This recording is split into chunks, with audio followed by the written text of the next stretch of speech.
আজ 16 অক্টোবর বৃহস্পতিবার বিকেল 5টায় খালেদ মহিউদ্দিন চ্যারিটি স্পিকে শিরোনাম জানিয়ে দিচ্ছে। র্যাবের মামলা থেকে অব্যাহতি পেলেন লিমন, সরকারি কাজে বাধা দেওয়ার অভিযোগ খারিজ। সরকারি কর্মকর্তাদের মুক্তিযুদ্ধ সনদের সঠিক তথ্য নেই মন্ত্রণালয়ে, অভিযোগ পেলেই তদন্ত। ঢাকা মেডিকেল কলেজে শিশু চুরির মামলায় এজাহারের গড়মিলে কথা বলছে পুলিশ, অভিযুক্ত সুমি কারাগারে। অবৈধভাবে মালয়েশিয়া যাওয়া চলছে, চট্টগ্রামে আজও আটক হয়েছেন 39 জন। প্রকাশনার 36 বছরের রম্য পত্রিকা উন্মাদ, দৃক গ্যালারিতে চলছে প্রদর্শনী ও লাইভ ক্যারিকেচার। অবশেষে মামলা থেকে মুক্তি পেলেন র্যাবের গুলিতে পা হারানো যুবক লিমন হোসেন। 3 বছর আগে র্যাবের করা 2টি মামলার একটি গত বছর প্রত্যাহার করা হলো। নানা কারণে অন্য মামলাটি প্রত্যাহার আবেদনের শুনানি পিছিয়ে ছিল 10 দফা। 11তম শুনানিতে সকালে ঝালকাঠি মুখ্য বিচারিক হাকিম আবু শামীম আজাদ লিমনকে র্যাবের করা মামলা থেকে অব্যাহতির আদেশ দেন।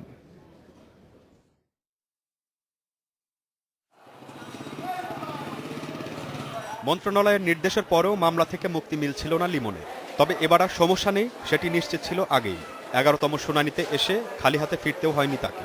অবশ্য যাদের কারণে এই দশা, তাদের প্রতি ক্ষোভ এখনো মেটেনি লিমনের। আজকে আমি তারপর নির্দেশ প্রমাণিত হয়েও খুশি না, কারণ আজকে যারা রাষ্ট্রের সন্ত্রাস, যারা কিছু দুষ্কৃত র্যাব যারা আমাকে পঙ্গু করে দিচ্ছে চিরদিনের জন্য, সেই র্যাব 6 সদস্যের বিরুদ্ধে যে আমার মা যে হত্যা চেষ্টা মামলা করেছে, সেই মামলা যেদিন রায় হবে এবং তাদেরকে শাস্তি দেওয়া হবে, সেদিনকে আমরা ন্যায় বিচার পাবো। 2011 সালের 23শে মার্চ ঝালকাঠির সাতুরিয়ায় র্যাবের গুলিতে পা হারান লিমন। এরপর তার বিরুদ্ধেই সরকারি কাজে বাধা এবং অস্ত্র আইনে 2টি মামলা করে র্যাব। 2013 সালের 9 জুলাই 2টি মামলায় প্রত্যাহারের সিদ্ধান্ত নেয় স্বরাষ্ট্র মন্ত্রণালয়। 20 দিন পর অস্ত্র মামলার দায় থেকে মুক্তি মিললেও রয়ে যায় অন্য মামলা। ফলে কদিন পর পর আদালতে হাজিরা দিতে হয় লিমনকে। মাননীয় আদালতের বিচারক না থাকায় আজকে এই মামলার শুনানি হয় এবং শুনানি অন্তে মাননীয় বিচারক লিমনকে এই মামলা থেকে অব্যাহতি প্রদান করেন। আজকে এই 2টি মামলা থেকে লিমনকে অব্যাহতি দেওয়ার মধ্য দিয়ে প্রমাণিত হয়েছে যে লিমন নির্দোষ ছিল এবং তাকে র্যাব অন্যায়ভাবে গুলি করে হত্যা চেষ্টা করেছিল। মামলা থেকে মুক্তির খবরে সন্তোষ জানালেও পুরোপুরি খুশি হতে পারছেন না লিমনের মা। যারা তার ছেলেকে গুলি করেছে তাদের শাস্তি চান তিনি। নির্দোষী ছেলেটারে যে দূষিত র্যাব পঙ্গু করছে, সেই র্যাবের যেদিন বিচারটা পাবো, ওদিন পুরোপুরি খুশি হব। লিমন এখন ঢাকার সাভারে একটি বেসরকারি বিশ্ববিদ্যালয়ে পড়ছেন। পড়া শেষে তার মতো দুর্ভোগে পড়া মানুষদের পাশে দাঁড়াতে আইনি লড়াই চালিয়ে যাওয়ার কথা জানিয়েছেন তিনি। জহুরুল জানি, ইন্ডিপেন্ডেন্ট নিউজ। এ বিষয়ে কথা বলতে আমাদের সঙ্গে যোগ দিচ্ছেন আইন ও সালিশ কেন্দ্রের পরিচালক নূর খান। তার কাছে জানতে চাইব যে লিমনের মা হেনোয়ারা বেগম তার ছেলেকে হত্যা প্রচেষ্টার অভিযোগে 6 সদস্যের বিরুদ্ধে, র্যাবের 6 সদস্যের বিরুদ্ধে মামলা করেছিলেন। সেই মামলার কি অবস্থা এখন, জনাব নূর খান? জি, প্রথম হচ্ছে হেনোয়ারা বেগম র্যাবের সুনির্দিষ্ট কিছু র্যাব সদস্যের নাম দিয়ে অভিযোগ দায়ের করেছিল কোর্টে, এবং কোর্টের নির্দেশে সেটির প্রাথমিক তদন্ত করেছে পুলিশ, এবং পুলিশ তদন্ত শেষে ফাইনাল রিপোর্ট দেয়, এবং লিমনের মা হেনোয়ারা বেগম সেই ফাইনাল রিপোর্টের বিরুদ্ধে নারাজি পিটিশন দিয়েছে এবং সেটা শুনানির অপেক্ষায় আছে। জনাব নূর খান, আমরা এর আগেই শুনেছি যে সেই জি বলেন 2011 সালের মার্চ মাসের সংগঠিত ঘটনায় দীর্ঘ লড়াই শেষে 11 দফা ডেট দেওয়ার পরে চূড়ান্ত অর্থে সে 2টো মামলা থেকে আজকে অব্যাহতি পেল।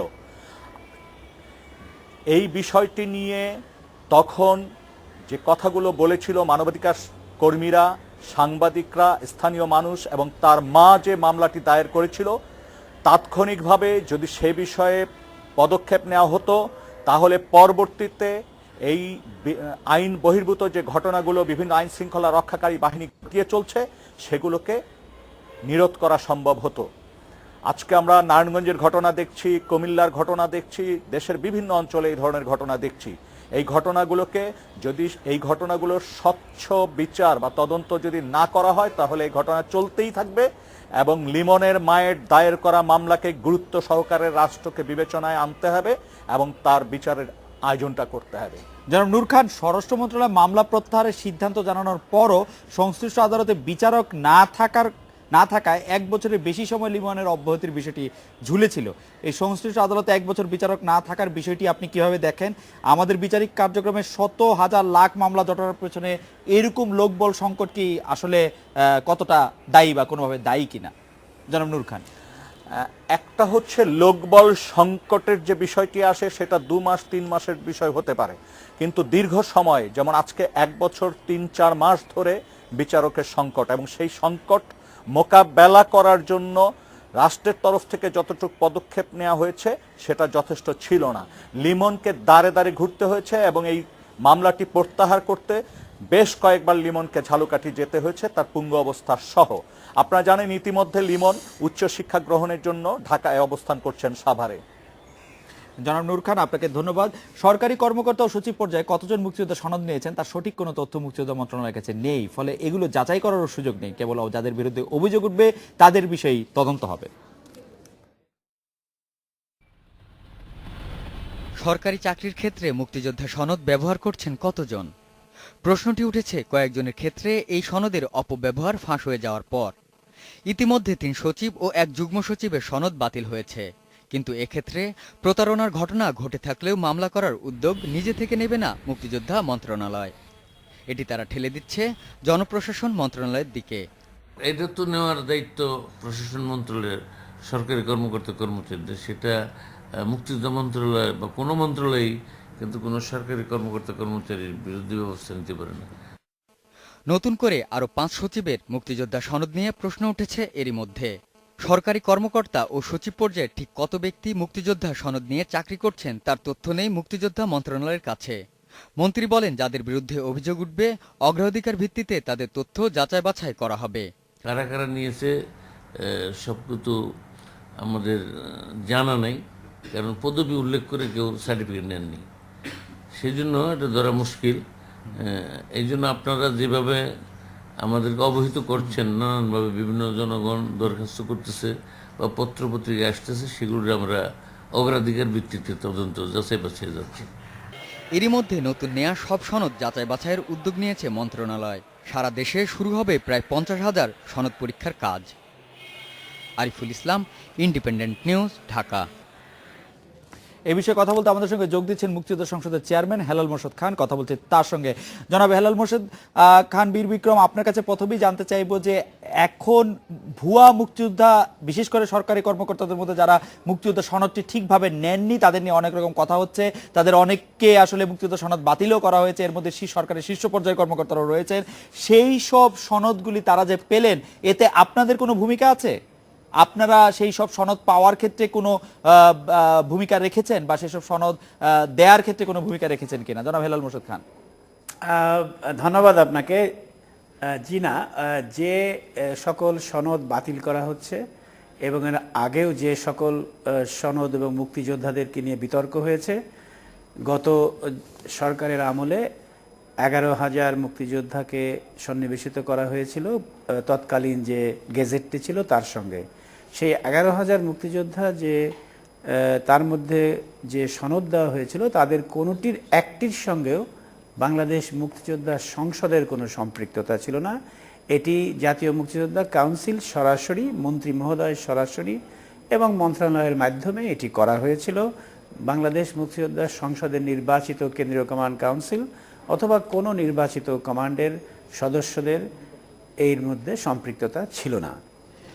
জনাব হেলাল মোরশেদ খান, আপনি নিশ্চয়ই জানেন যে মুক্তিযোদ্ধা সংসদের পুনর্নির্বাচন দাবি করছেন মুক্তিযোদ্ধাদের মধ্যে অনেকেই। বিশেষ করে আমরা যদি এখন মুক্তিযুদ্ধের 9ম সেক্টরের সাব সেক্টর কমান্ডার জিয়াউদ্দিনের, জনাব জিয়াউদ্দিনের কথা বলি, তিনি বলছেন সরকারের মধ্যে মধ্যে এবং বাইরে একটি ভোগবাদী শক্তি নির্বাচনকে প্রহসনে পরিণত করেছে। তারা যুদ্ধাপরাধীদের বাঁচাতে চায়। সবচেয়ে প্রহসনের বিষয় হচ্ছে যুদ্ধাপরাধের অভিযোগে অভিযুক্ত মোহাম্মদ মাহবুল হক ওরফে বাবুল চিশতি এই নির্বাচনে হেলাল মতিন, মানে আপনার এবং মতিন সাহেবের প্যানেল থেকে সম্পাদক মণ্ডলীর সদস্য পদে প্রতিদ্বন্দ্বিতা করছেন।